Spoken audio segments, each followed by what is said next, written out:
কবরের চাপ থেকে কারা রেহাই পাবে? একটি বক্তব্যে শুনেছিলাম কবরের চাপ নাকি সবাইকেই দেওয়া হবে। ভাইরা আমার, কবরের আযাব, বিশেষ করে কবরের প্রথম চাপ, আযাবটা শুধুমাত্র পাপিষ্ঠদের জন্যই হবে, কিন্তু কবরের যে একটা চাপ থাকবে, কবর প্রথমেই একটা চাপ দিবে। যারা কবরস্থ হবে না, বারজাখী জীবনে যে যেখানে তার ধ্বংসাবশেষ থাকুক, সেখানে একটা প্রেসার প্রত্যেকটা মানুষকে দেওয়া হবে, একটা চাপ থাকবে। একটা হাদিসে আসছে নবী করিম সাল্লাল্লাহু আলাইহি ওয়াসাল্লাম বলেছেন, এই চাপ থেকে কেউ রেহাই পাবে না। যদি কবরের চাপ থেকে কেউ রেহাই পায়, তাহলে সে সাদ ইবনে মুআজ রাদিয়াল্লাহু তাআলা একজন সাহাবীর কথা বলেছেন, তিনি পাবেন।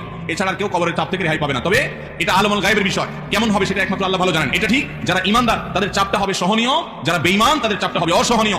এইজন্যই কবরের এই জগৎটা সম্পর্কে সবচেয়ে বেশি ভয় পেতেন সাহাবায়ে কেরাম এবং খুদ রাসূল আকরাম সাল্লাল্লাহু আলাইহি ওয়াসাল্লাম সাবধান করতেন। তিনি বলেছেন, কবর হলো আউয়ালু মানাজিলিল আখিরাহ, আখিরাতের প্রথম ধাপ। যে ব্যক্তি এই ধাপে পার পেয়ে যাবে, তারপরে সব ধাপগুলো সহজ হবে ইনশাআল্লাহ।